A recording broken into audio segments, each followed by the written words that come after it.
जिन घरों से हो, देखो पेरेंट्स आपको कितना सपोर्ट कर रहे हैं, अपना पेट काट कर वो आपके लिए अच्छी एक शिक्षा एजुकेशन प्रोवाइड कर रहे हैं। सोनाली डोगरा मेरे स्कूल की बनी हुई बच्ची है, मैंने ही उसको म्यूज़िक की ट्रेनिंग दिलवाई, मैंने ही उसका टैलेंट खोजा।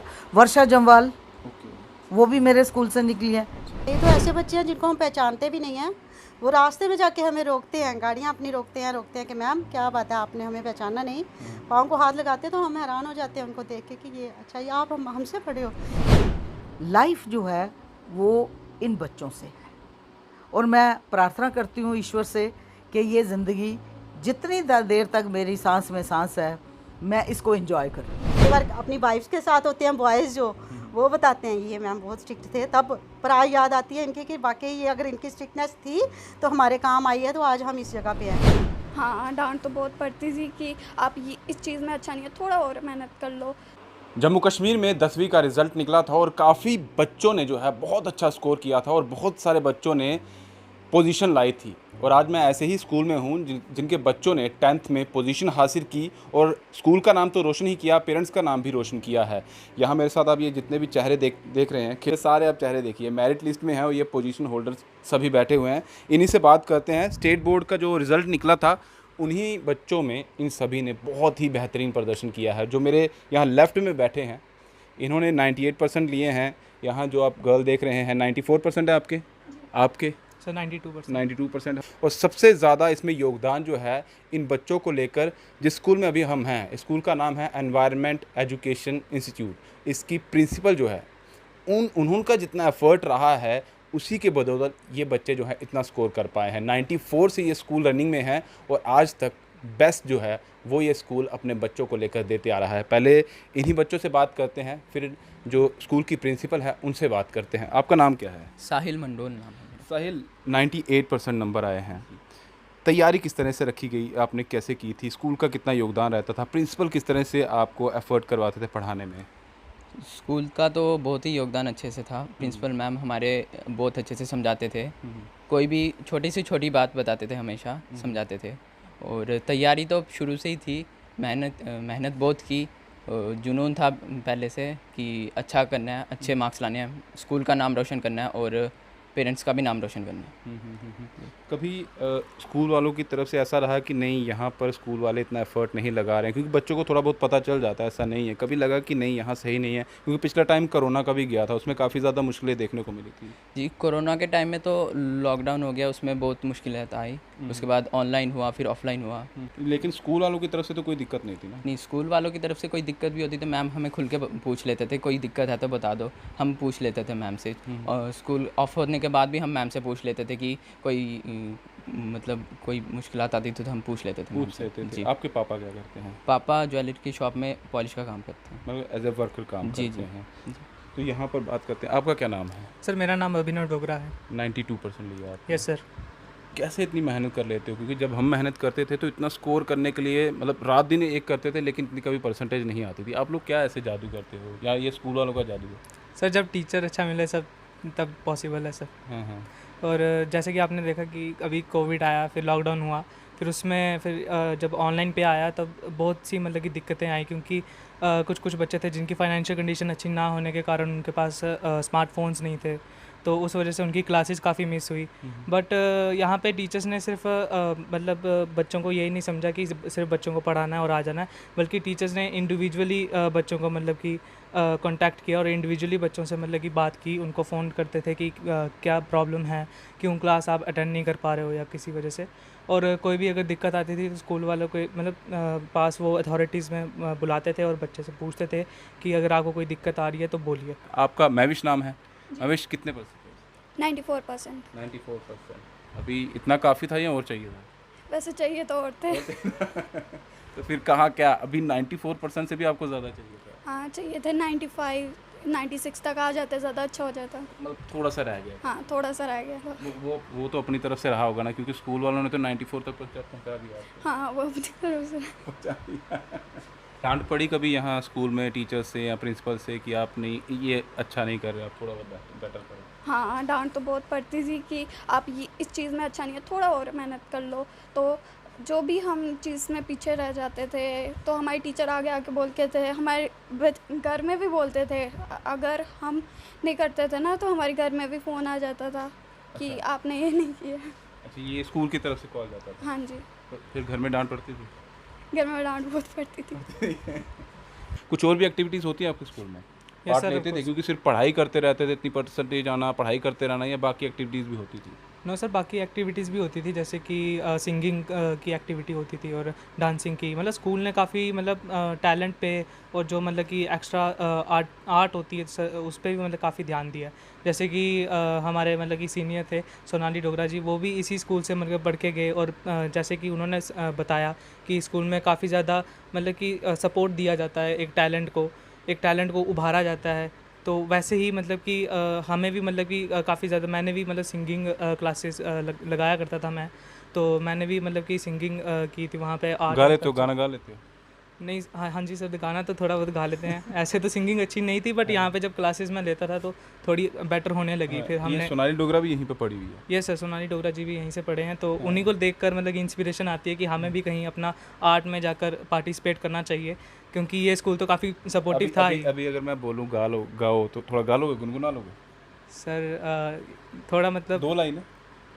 2 लाइनें सर डोगरी गीत हाँ, बना रहा हूँ। चलेगा, कोई बात नहीं। ओ मिठरिए डोगरें दी बोली ते खंड मिठे लोग डोगरे। ओ मिठरिए डोगरें दी बोली ते खंड मिठे लोग डोगरे। Thank you sir. चलिए, ये मैं इसीलिए क्योंकि मेन हमारा पर्पस यही था, जो हम फोकस लेके स्कूल में आए थे, कि जिस तरह से स्कूल का एफर्ट रहता है, इन बच्चों ने इतना स्कोर किया है, उसके साथ साथ सिर्फ पढ़ाई पर जोर नहीं दिया है, बाकी एक्टिविटीज़ भी कराई है। आपने भी कभी पार्ट लिया जो स्कूल की तरफ से एक्टिविटीज़ होती थी? हाँ, बहुत सारी एक्टिविटीज़ में मैंने पार्ट ली है। उनमें से एक सिंगिंग भी थी, मैंने भी भाग आप भी लिया। सिंगिंग करते हो? हाँ, ये सारे सिंगर तो नहीं बैठे हुए यहाँ? नहीं सारे नहीं हैं। कईयों ने डांस में पार्ट लिया था, एक्ट्स में पार्ट लिया था।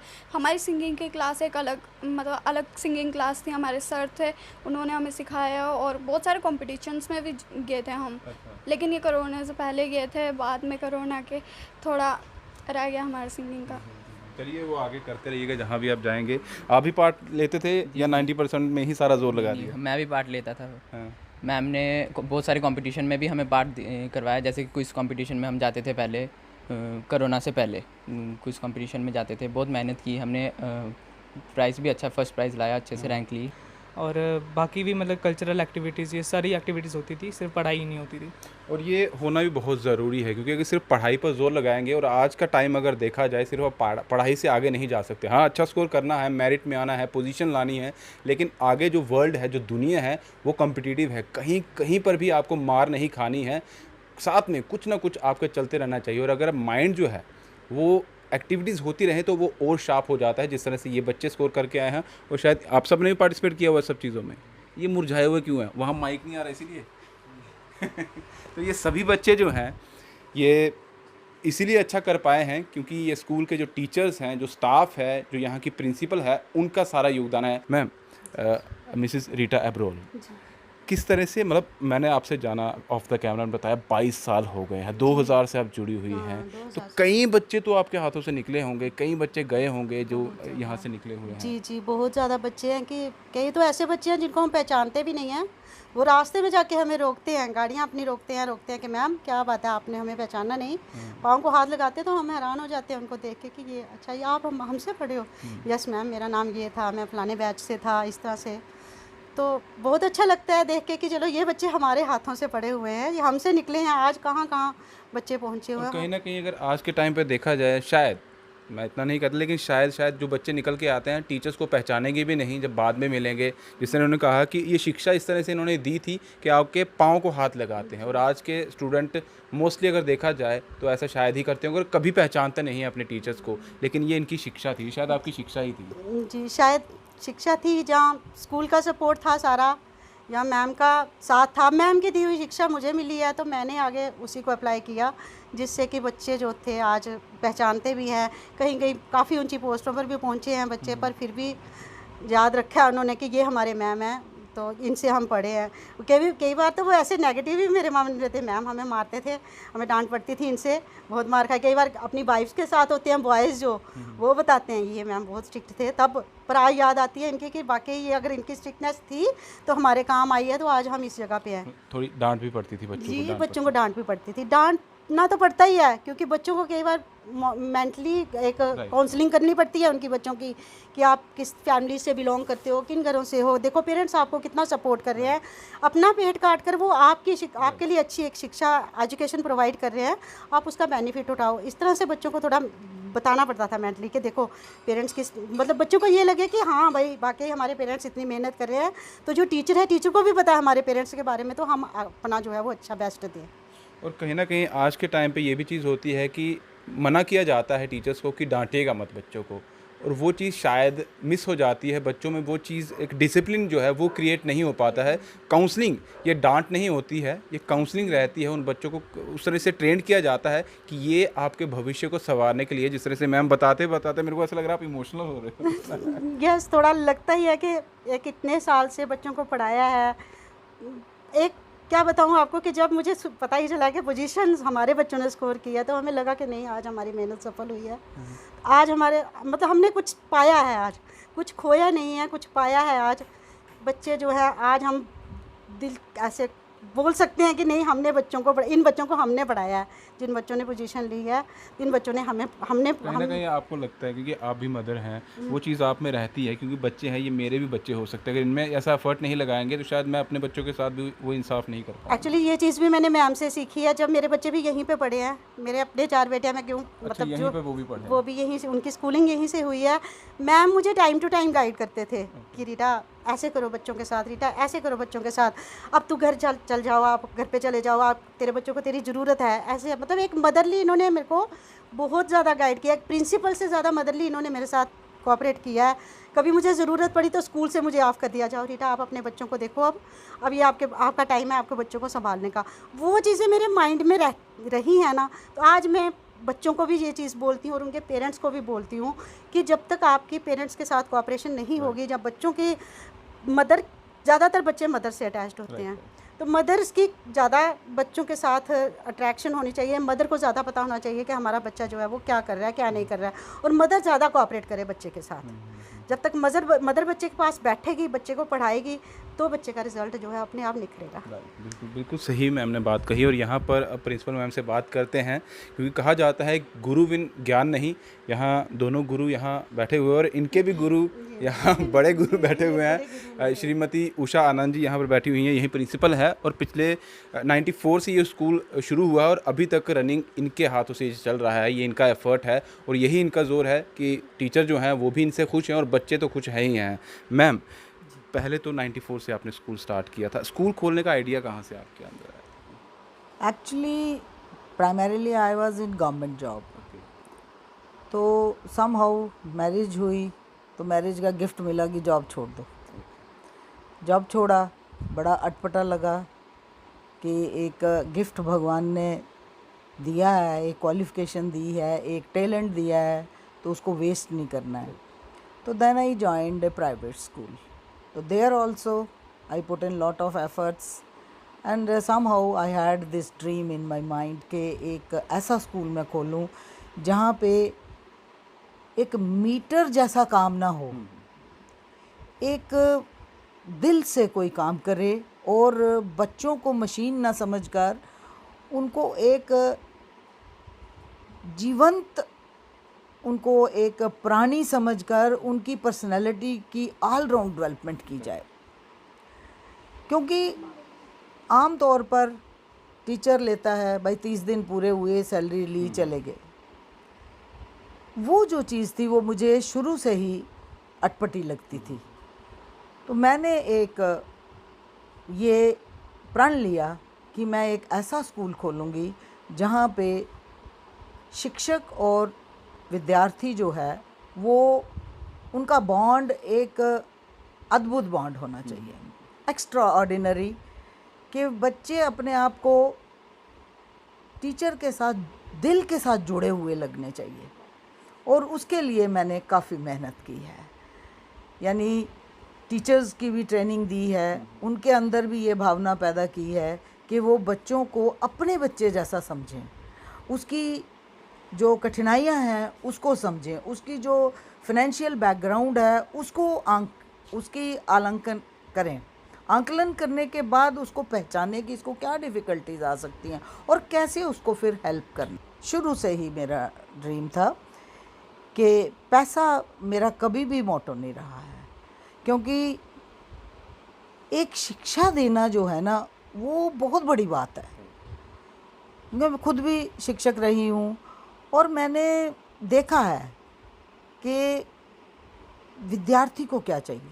विद्यार्थी को मार्बल की दीवारें नहीं चाहिए, विद्यार्थी को कोई गद्देदार कुर्सियाँ नहीं चाहिए, विद्यार्थी को चाहिए अच्छे टीचर, अच्छे अध्यापक।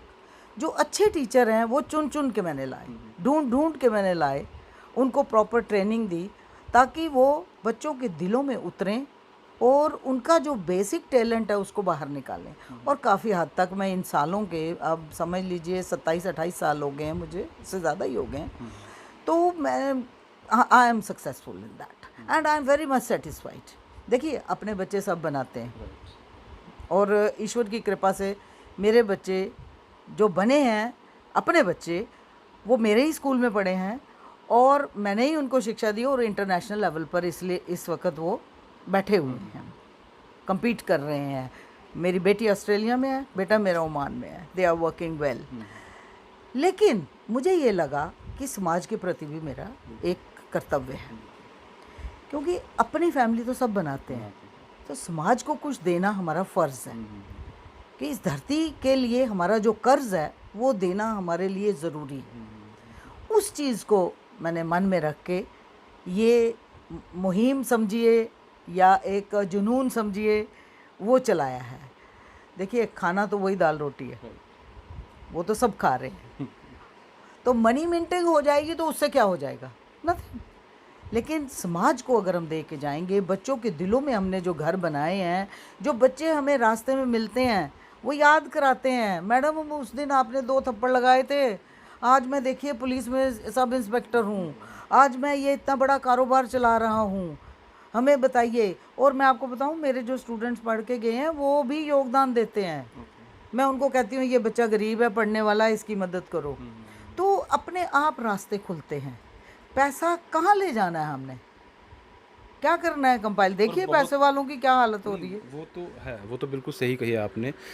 जिस तरह से आप बहुत सारे बच्चों को टूर भी करवाते हैं, है ना, आप फ़ीस इतनी ज़्यादा नहीं लेते हैं, फ़ीस बहुत नॉमिनल रखी हुई है, जो जिनकी जैसी कंडीशन है उस हिसाब से आप उनसे करते कोरोना में हैं। हमने 50% स्लैश कर दिया। जी जी वो तो चलिए आपका नज़रिया, आप उस तरह से चलाना चाहते हैं। आप टूर बहुत सारे करवाते हैं, एक्टिविटीज़ बहुत सारी करवाती हैं, जी। वो किस तरह से आप मैनेज कर लेते हैं? एक्चुअली ये है कि मेरा एक सोशल एक्टिविस्ट होने के नाते बहुत सारी ऑर्गेनाइजेशंस के साथ कांटेक्ट है और वो सभी जानते हैं कि मैडम जो है वो निस्वार्थ सेवा भाव से काम कर रही है, तो वो लोग मेरे साथ जुड़ जाते हैं।